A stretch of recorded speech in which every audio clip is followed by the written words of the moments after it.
Alright, this is a quick rundown of how to put together a Cobalt Flux dance pad control box. It's pretty straightforward. I'm going to put a link in the description for all the parts I'm going to use, save for the tools. The tools are pretty basic, but I'll put a link in the description for the board and the adapter, which probably might run you 20 bucks depending where you're at in the world.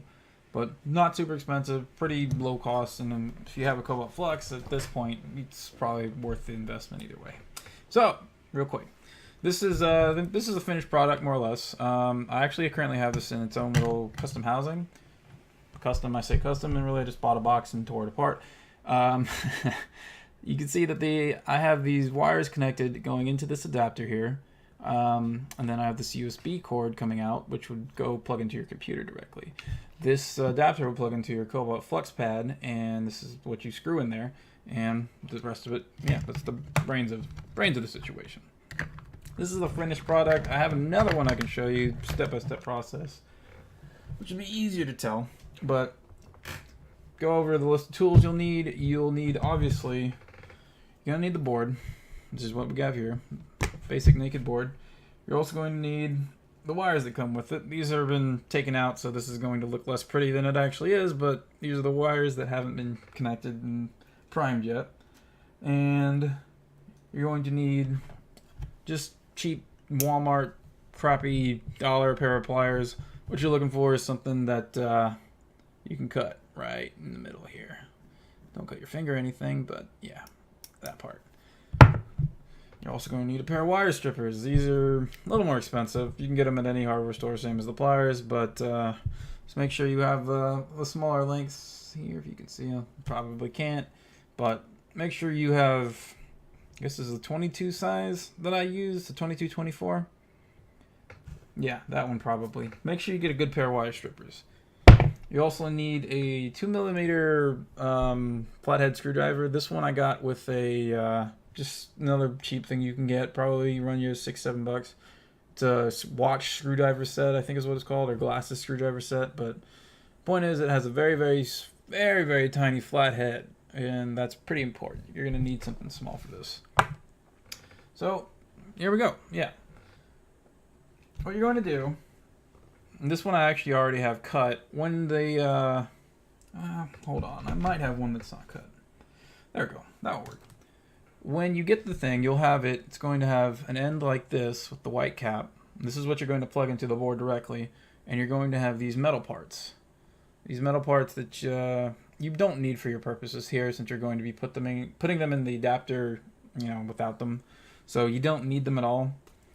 I've already cut this one, so kind of skipping a step here, but I'll show you how it's done with a piece of the red. How you're going to do it is you're going to take your pliers, and you're going to insert them into the circle part here. You're going to clamp down. You're going to squeeze off that extra. So that part's gone, and you're going to throw away the waste. You don't need it. Just get rid of it. Throw it in the trash. It's gone forever. Don't even think about it. Then what you're going to do is you're going to strip your wire. So what you're going to line it up. Let's see if you can see that. Well, you're going to line it up right at where you want to cut it, and you're going to squeeze down, and you're going to pull it out. And what you have is freshly stripped wire. And you're going to need probably about this length, or maybe a little bit less. It's not going to be a lot. You're not going to need much to go into the adapter. But that's how you strip a wire. Pretty simple. So don't be intimidated. You're going to have a little bit of waste here, a little plastic covering. You can just trash that too. You're not going to do anything with it unless you're a fan of collecting such things, but for purposes of this video, let's say you're not. What you're going to do next is, for each one, you're going to line it up. So this is going to be the first part here.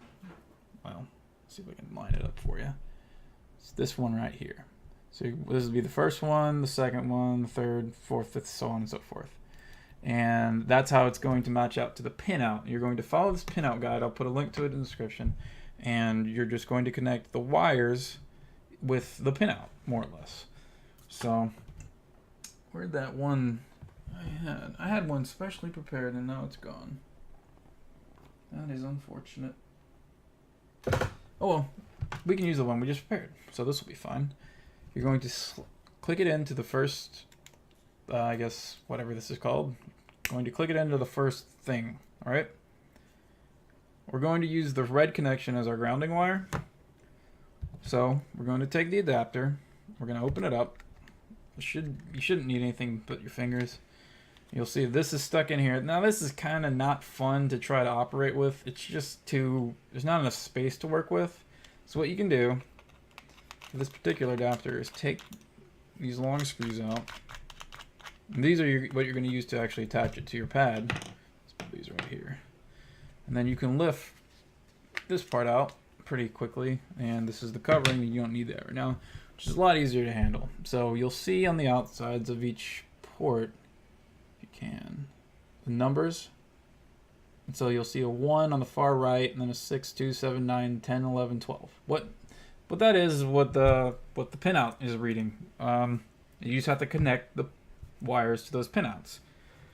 So since we're going to use the red one for our grounding wire, what we're going to do is on the 1 port, which is right there, and the red wire, you're going to try not to fray it if you can avoid it. It's really tough, but you're going to just simply slide it right in like that.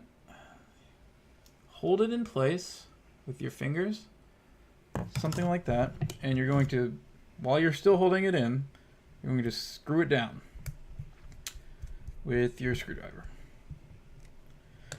And that's it. Port 1 is finished. Now with the other one, we're going to have this be our up button, so we're going to put this in port 2. So same idea. Try not to fray your wire. It's really, really tough not to. But do your best. Slide it in. Hold it in place.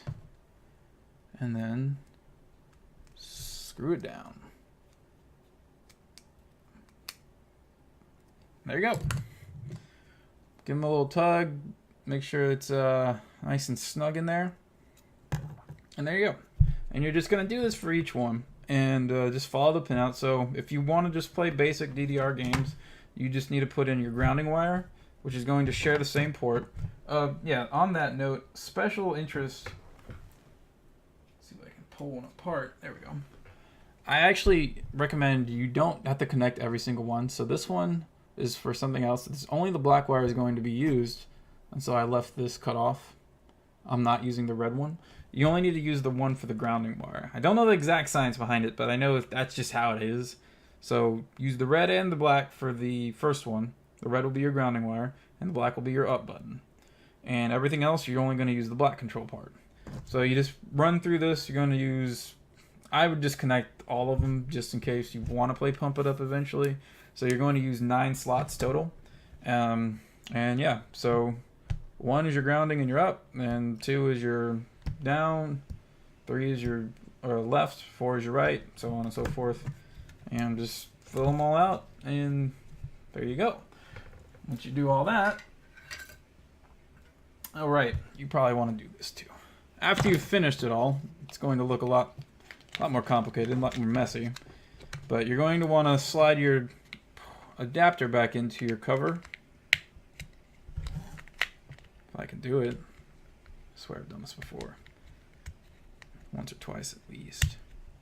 There we go. Slide it back in. The screws will slide back in too. And then you're going to pull your wires, try to get them down to the side. Kind of like this. You can see the red one pretty well. But you're going to kind of slide them out and then lead them into the exit. And then snap it back shut. And so it cleanly comes out this end. And there you go. After you've gotten that all finished and everything's squared away and set up just the way you want it to. Where did I put that one part? A little bit of a mess here. It's okay. You're going to take your USB connection. You're going to enter it into this part right here, which would be the end, the other corner. Snap it into place, and you're done. Connect it into your PC. You might have to configure it within the application itself, and what you can do to make sure it works is type in on the Windows search bar video game controllers. All right, just simply game controller.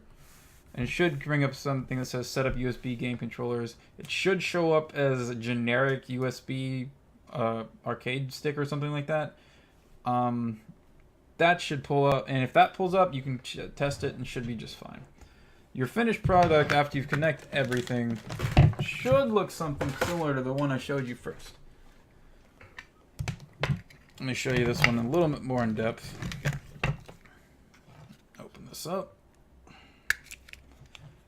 So what I have here is, you can see I have all the black wires, which are my control wires, set up and hooked up correctly. Snapped back into place, fed through the exit port as well as I could get it with the screws in place, and simply snaps back shut. I've trimmed all the wires down for this one because you don't need the extra red, so they're all real short, and all the black ones are going, and I only have the one red for my grounding wire right here. And then obviously this is my USB. For this one I actually have it set up nice and pretty-ish, I guess. Not the greatest thing in the world, but it does its job for me, where I have it put into a box like this. And if you're interested in this box, I can link it as well. I will say it's not a perfect fit, actually. Let me show you. You can see here I have the columns for where the screws belong. So you see them, but this one corner here, right here, I had to melt that out and cut it out just so it would fit. It's not a perfect size box. It's a very close to perfect size box, but not perfect size box. But if you have something like this, and you got it all set up, you're just gonna screw it in. Let me grab another screwdriver. I'm cheating now, because these tools actually aren't a part of what I'm normally using, or what I told you that I was using. Screw this box down.